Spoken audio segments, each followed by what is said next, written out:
Hello guys, welcome back to my YouTube channel.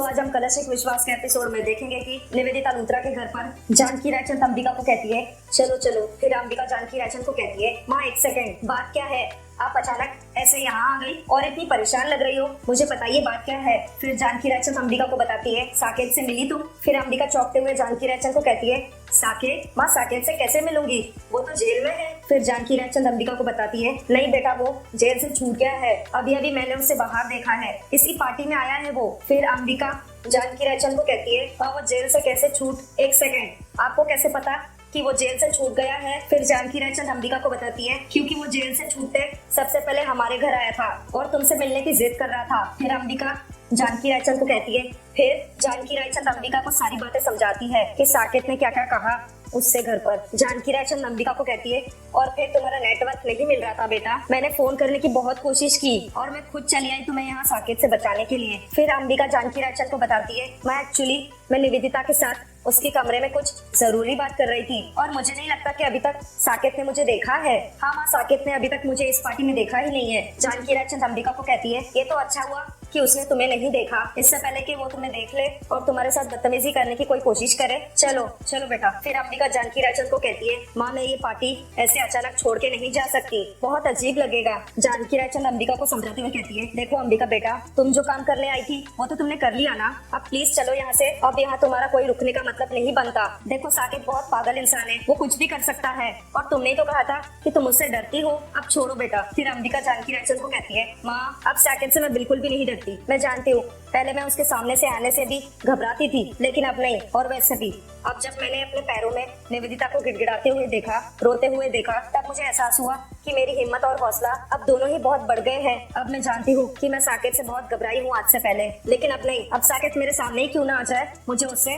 बिल्कुल डर नहीं लगता। इनफैक्ट साकेत को मेरे साथ जितना बुरा करना था उसने कर लिया, अब मेरी बारी है, अब मैं उसको दिखाऊंगी कि मैं क्या कर सकती हूँ। जानकी रायचंद अंबिका को कहती है अम्बे माँ का लाख लाख शुक्र है कि तुम्हारे मन से ये साकेत का डर निकल गया, तुम्हारा ये आत्मविश्वास देखकर मैं एकदम निश्चिंत हो गई हूँ। बेटा ये साकेत तुम्हारे हत्यारों में से एक है, इसे तुम्हें सजा देनी है और इस नेक काम के लिए तुम्हें तैयार रहना है। फिर अंबिका जानकी रायचंद को बताती है मैं जानती हूँ कि आपको मेरी बहुत चिंता है, आप बस ये चाहती हो कि मैं सेफ रहूं हमेशा, लेकिन इस बार मेरा विश्वास कीजिए, मैं अब किसी से नहीं डरूंगी। ये जितने भी लोग हैं जिन्होंने मेरे साथ बहुत बुरा किया है उनमें से किसी को भी नहीं छोड़ूंगी, मैं सबसे बदला लूंगी। साकेत श्वेता को किसी कमरे में लाता है। फिर श्वेता साकेत से पूछती है क्या हुआ वीर जी, मुझे इस कमरे में क्यों लाए हो? बाहर पार्टी चल रही है, मैं कुछ भी मिस नहीं करना चाहती। फिर साकेत गुस्से से श्वेता को बताता है अरे तेरी पार्टी तो रात भर चलती रहेगी, लेकिन मेरा काम नहीं रुक सकता, एक अर्जेंट काम था। फिर श्वेता चौंकते हुए साकेत को कहती है अरे बाप रे, मुझे ना आपके अर्जेंट कामों से अब बहुत ज्यादा डर लगता है, आपको नहीं पता मुझे इस घर में आपके कारण क्या क्या सहना पड़ता है,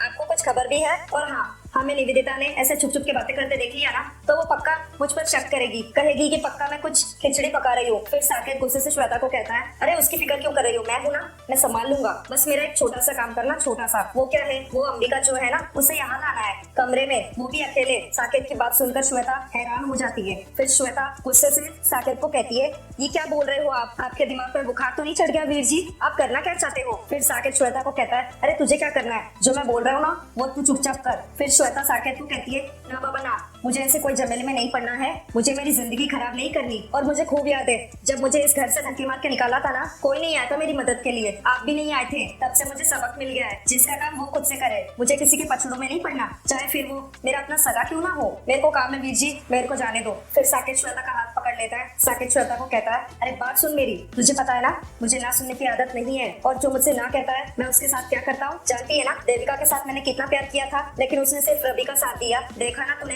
कि उसके साथ क्या किया। फिर श्वेता साकेत को कहती है इसका मतलब आप मुझे ये कहना चाह रहे हो कि अगर मैं आपका साथ नहीं दूंगी तो आप मुझे भी मार दोगे? वाह वीर जी, ऐसी धमकी देता है भाई बहन को, इसलिए इतने सालों से आप मुझसे राखी बंधवाते हैं, शर्म आती है वीर जी मुझे आप पे? ना जी ना, मैंने ऐसा कुछ नहीं करना है। फिर साकेत श्वेता को कहता है मेरी माँ माफ कर दे मुझे, बस एक छोटा सा काम है, कुछ नहीं होगा, मैं संभाल लूंगा सब, बोल रहा हूँ ना। फिर श्वेता मान जाती है और साकेत को कहती है अच्छा ठीक है, पर आखिरी बार, पर वीर जी मैं आपको बता रही हूँ अगर कुछ गलत हुआ ना तो मेरा नाम बीच में नहीं आना चाहिए, मैं अपने पति के साथ ना सीधी सादी जिंदगी जीना चाहती हूँ, मैं नहीं चाहती कि मैं फिर से इस घर से निकाली जाऊँ। फिर साकेत श्वेता को कहता है मेरी बहना तू टेंशन क्यों ले रही है, मैं हूँ ना, तेरे ऊपर आज भी नहीं आने दूंगा, सब संभाल लूंगा, तू बेफिक्र रहे ना, बस मेरा ये छोटा सा काम करते। फिर श्वेता साकेत को कहती है ठीक है रबरा का। इतना बोल के श्वेता वहाँ से चली जाती है। जानकी रायचंद कॉल पर बात कर रही होती है बिजनेस को लेकर। मंजू जानकी रायचंद को देख लेती है और अपने मन में बातें करने लगती है उसके खिलाफ। मंजू जानकी रायचंद को कहती है हेलो जी, आप पार्टी में आए, बहुत अच्छा हुआ जी। फिर जानकी रायचंद मंजू से पूछती है कैसा चल रहा है फंक्शन, सब ठीक है ना। फिर मंजू जानकी रायचंद को बताती है अभी तो ठीक ही चल रहा है जी, पर पहले ना आपकी बेटी ने ऐसी पावर दिखाई जी, पैरों के तले जमीन खिसक गई सबकी जी। और जी पता नहीं उसको हम पे कैसे रहम आ गया। फिर जी सब कुछ उसी की मेहरबानी से चल रहा है जी। आपकी बेटी में जी बड़ी ताकत है, बड़ा जिगरा है जी उसमें। मैं तो सोच रही जी आप उसकी शक्ति हो, लेकिन जी आपके बिना जो है उसने जो कमाल किया है, मतलब जी वो शेरनी की तरह दहाड़ी। और जी ये संगीत तो कैंसिल होते होते रह गया। और जी आपकी बेटी तो दुर्गा का रूप है। फिर जानकी रायचंद मंजू को बताती है सही कहा जी आपने, इसीलिए तो अंबिका नाम दिया है मैंने उसको। वैसे उसकी असली ताकत तो आपने अभी देखी नहीं, आपकी सोच से कई ज्यादा स्ट्रॉन्ग पर्सनैलिटी है वो। फिर मंजू जानकी रायचंद को कहती है वो जी जरूर होगी जी, जरूर होगी, बड़ी ताकतवर लगती भी है वो। अच्छा जी वो आपके बिजनेस में भी बड़ी हेल्प करती होगी, मतलब कि उसका दिमाग बहुत तेज है जी। फिर जानकी रायचंद मंजू को बताती है जी हाँ मुझसे भी ज्यादा तेज, इसीलिए तो मैंने अपना सारा कारोबार उसे सौंप दिया है और एकदम रिलैक्स हो गई हूँ। फिर मंजू जानकी रायचंद को कहती है मतलब है कि जो आपकी जो सारी जमीन है, जो सारी जायदाद है, जो सारा बिजनेस है वो उसके नाम है जी। फिर जानकी रायचंद मंजू को बताती है हाँ इकलौती बेटी है वो मेरी, लंदन कनाडा यूरोप यहाँ का सारा कारोबार तो उसी के नाम पर है। बहुत ऑनर और बहुत काबिल लड़की है, आपकी होने वाली बहू तो उसके सामने कुछ भी नहीं है। फिर मंजू जानकी रायचंद को कहती है ओ इतना सब कुछ उसके नाम है, मेरा भी मन था कि रवि की शादी ऐसी अमीर लड़की से हो, लेकिन मतलब जी मैं बड़ी खुश हूँ जी, निवेदिता से शादी कर रहा है रवि, और जी बड़ा प्यार करती है निवेदिता जी उसको। फिर जानकी रायचंद मंजू को कहती है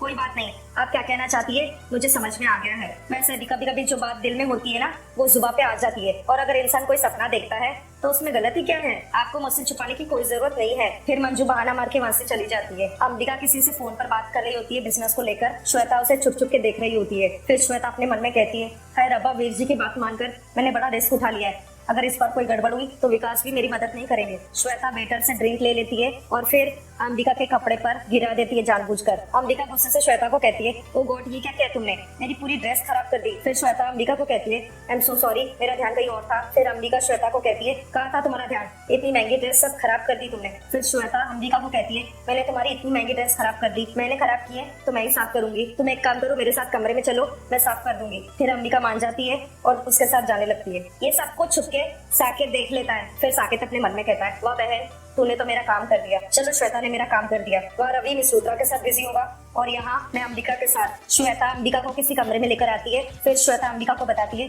जाओ अंबिका वहाँ है वॉशरूम। फिर अंबिका थैंक यू बोलती है श्वेता को और अंदर वॉशरूम में चली जाती है। श्वेता वहाँ से चली जाती है। फिर इतने में साकेत आ जाता है उसी कमरे में जिस कमरे में अंबिका वॉशरूम में होती है। साकेत दरवाजे की कुंडी लगा देता है ऊपर से। फिर जैसे ही अंबिका वॉशरूम से बाहर आती है कमरे के अंदर, वो देखती है कि सामने उसके साकेत खड़ा होता है। अंबिका साकेत को देखकर वो सारी किडनैपिंग की बातें याद करने लगती है। अंबिका साकेत को कहती है तुम यहाँ क्या कर रहे हो, चलो निकलो यहाँ से, और तुम्हारी हिम्मत कैसे हुई अंदर आने की। श्वेता कहाँ है। साकेत धीरे धीरे अंबिका की तरफ बढ़ता है और अंबिका को कहता है श्वेता चली गई। अंबिका गुस्से से साकेत को कहती है लगता है कि तुम भूल गए हो पिछली बार मेरे साथ बदतमीजी करने का क्या अंजाम हुआ था, इस बार ऐसी कोई हिम्मत मत करना वरना बहुत पछताओगे तुम, मैं कह रही हूँ तुमसे। मैंने कहा रुक जाओ, दूर हटो यहाँ से। अंबिका जैसे ही कुंडी खोलने की कोशिश करने लगती है साकेत पीछे से अंबिका का हाथ पकड़ लेता है। फिर अंबिका गुस्से से साकेत के गाल पे चाटा लगा देती है और उसे जोर से धक्का दे देती है और कहती है मैंने कहा दूर हटो मुझसे। पर साकेत धीरे धीरे करके अंबिका के करीब आने लगता है। अंबिका बहुत ज्यादा घबरा जाती है। रवि अपने दोस्त से बात कर रहा होता है।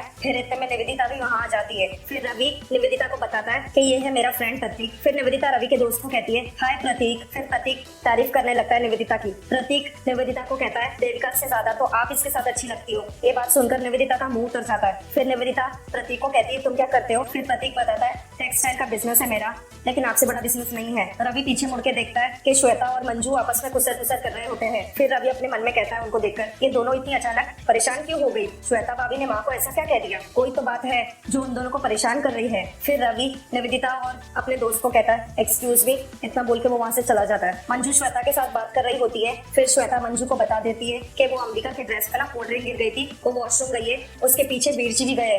इस बार मैं आपको बता दे रही हूँ सच, नहीं तो बार बार मेरे ऊपर इल्जाम आ जाता है। मंजू गुस्से से श्वेता को कहती है, मुझे तो शक है तूने फिर से अपने शैतान भाई का साथ दिया है, वरना कैसे बता, मुझे ये बता कि कैसे उसे पता चला कि अंबिका उस तरफ गई है। तू सुधरी नहीं, तू नहीं सुधरी ना। फिर श्वेता मंजू को कहती है, हाय मम्मी जी सुधर गई हूँ मैं, 100% सुधर गई हूँ। मैंने सोचा कि आपको बता दूं, हाय हाय अंबिका कमरे में अकेली है, पता नहीं वीर जी क्या करेंगे। मुझे तो बहुत डर लग रहा है। दूर से खड़े रहकर रवि सारी बातें सुन लिया होता है। उधर कमरे में साकेत अंबिका को कहता है, एक काम करो, इस गाल पर भी थप्पड़ मार लो, बहुत हो गया ये मारामारी का खेल हम दोनों के बीच में। अरे किसी इरादे से तुम्हें यहाँ बुलाया था, तुमसे बात करनी थी। फिर अंबिका साकेत को कहती है, बोलो क्या बात करनी है तुम्हें मुझसे। फिर साकेत अंबिका को बताता है देविका के बारे में, मेरा प्यार, मेरी जिंदगी, मेरा सब कुछ। पहली नजर में मुझे उससे प्यार हो गया था, मैं बस उसे पाना चाहता था, उसे अपना बनाना चाहता था। उसके परिवार को भी मैंने मना लिया था, शादी का रिश्ता भी भेज दिया, लेकिन उसे मेरे प्यार की कदर ही नहीं थी। ठोकर पे ठोकर मारती रही, फिर भी मैंने हार नहीं मानी। कोशिश करता रहा कि एक दिन उसे मेरे प्यार का एहसास होगा और वो मेरे पास आएगी। वो गलती पर गलती करती गई, लेकिन मैंने हमेशा उसे माफ किया।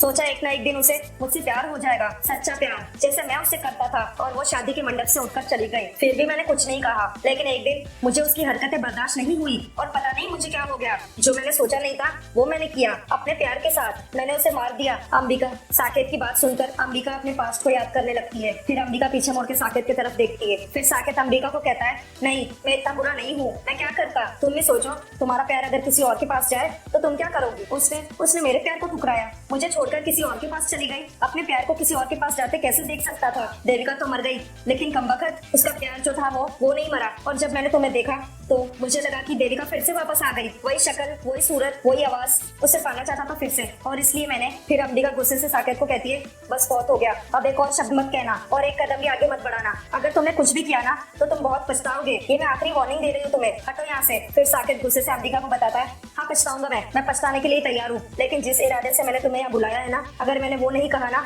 तो जिंदगी भर पछताऊंगा, भले उसकी बात मुझे माफी ही क्यों ना मांगनी पड़े। देखो आज यहाँ कोई भी नहीं है, मुझे अपनी दिल की बात कहने दो। अंबिका घबराते हुए साकेत को कहती है, देखो अगर तुमने यहाँ पर मेरे साथ बदतमीजी करने की कोई भी कोशिश की ना तो मैं चिल्लाऊंगी। मेरी माँ भी यहाँ है, वो तुम्हें छोड़ेंगी नहीं, पूरी जिंदगी बर्बाद हो जाएगी तुम्हारी, मुझे जाने दो वरना मैं बहुत चिल्लाऊंगी। मॉम। फिर साकेत अंबिका के पैर के नीचे बैठ जाता है। साकेत हाथ जोड़कर अंबिका को कहता है, मैं तुमसे माफी मांगना चाहता हूँ, अपने किए पर शर्मिंदा हूँ, मुझे तुम्हारे साथ ऐसा नहीं करना चाहिए था, प्लीज मुझे माफ कर दो, मैं इतना बुरा इंसान नहीं हूँ। मैंने जो देविका के साथ किया वो भी मुझे नहीं करना चाहिए था। मेरा प्यार, मेरी जिंदगी, मेरा सब कुछ थी वो, और उसके साथ मैंने ऐसा किया। मैं तुम्हें बता नहीं सकता कि मुझ पर क्या बीत रही है, मैं अब तक पछता रहा हूँ। ऐसा एक दिन नहीं है कि मैं उसके बारे में सोचता नहीं हूँ। उससे तो माफी नहीं मांग सकता हूँ, लेकिन तुमसे तो मांग सकता हूँ। देखो मुझे माफ कर दो प्लीज। मेरी सबसे बड़ी गलती ये थी कि मैंने तुम्हें देविका समझा। मुझे मिस लूथरा ने बताया था कि तुम देविका नहीं हो, अंबिका हो। अरे मुझे बहन ने भी बताया, पर मुझे किसी पर विश्वास नहीं था। मैंने ये सोचा कि तुम देविका हो और मेरी देविका वापस आ गई। देखो मुझसे बहुत बड़ी गलती हो गई, मुझे माफ कर दो प्लीज। अंबिका साकेत को कहती है, देखो तुम प्लीज खड़े हो जाओ, मुझे बहुत अजीब लग रहा है, जो भी कहना है खड़े होकर कहो। फिर साकेत अंबिका को कहता है, मैं इतना बुरा इंसान नहीं हूँ। हाँ मैं देविका से पागलों की तरह प्यार करता था, इसीलिए मैंने गलत रास्ता अपनाया। मैं तो सिर्फ उसे पाना चाहता था। मैं जानता हूँ कि मुझे माफ करना इतना आसान नहीं है तुम्हारे लिए, लेकिन हो सके तो मुझे माफ कर देना। अंबिका साकेत को देखकर अपने मन में कहती है, इस साकेत को क्या हो गया है, मैंने बिल्कुल एक्सपेक्ट नहीं किया था ये ऐसे बिहेव करेगा। जो भी हो, लेकिन मुझे यहाँ से निकलना होगा। फिर अंबिका साकेत को कहती है, मुझे अब यहाँ से जाना है। अंबिका जैसे ही दरवाजे की कुंडी खोलती है, सामने से रवि तेजी से भागकर अंदर आता है। रवि गुस्से से साकेत को कहता है, आज नहीं छोड़ूंगा मैं इसे, गलत सही मुझे कुछ नहीं मालूम, लेकिन आज मैं इसे नहीं छोड़ूंगा। अंबिका रवि को कहती है, रवि प्लीज मेरी बात सुनो पहले। रवि गुस्से से अंबिका को कहता है, मुझे तुम्हारी कोई बात नहीं सुननी। रवि गुस्से से साकेत को कहता है, आज मैं दुनिया के सामने तेरी सारी काली करतूतें लेकर आऊंगा सामने। रवि साकेत का कॉलर पकड़ लेता है। अंबिका गुस्से से रवि को बताती है, रवि तुम जैसा सोच रहे हो ऐसा कुछ नहीं हुआ यहाँ पर, तुम गलत समझ रहे हो। फिर साकेत रवि को कहता है, हाँ रवि। अंबिका रवि को कहती है, छोड़ो। रवि छोड़ देता है साकेत को। फिर अंबिका रवि को बताती है, रवि इतना गुस्सा करने से पहले जरा जान तो लिया करो हो क्या रहा है। जैसा तुम सोच रहे हो वैसा कुछ भी नहीं कर रहे थे ये। फिर साकेत अंबिका को बताता है, इसमें कोई इसकी गलती नहीं है, हम दोनों की पुरानी दुश्मनी है देविका की वजह से। ये भी देविका से इतना ही प्यार करता था जितना मैं करता था। शायद ये भी मानने के लिए तैयार नहीं है कि देविका मर चुकी है। इतना बोल के साकेत वहाँ से चला जाता है। रवि बहुत ज्यादा गुस्से में होता है और अंबिका सोच में डूबी होती है। सो गाइस, आज का कलश एक विश्वास का एपिसोड यहीं पर समाप्त होता है। Thank you for watching.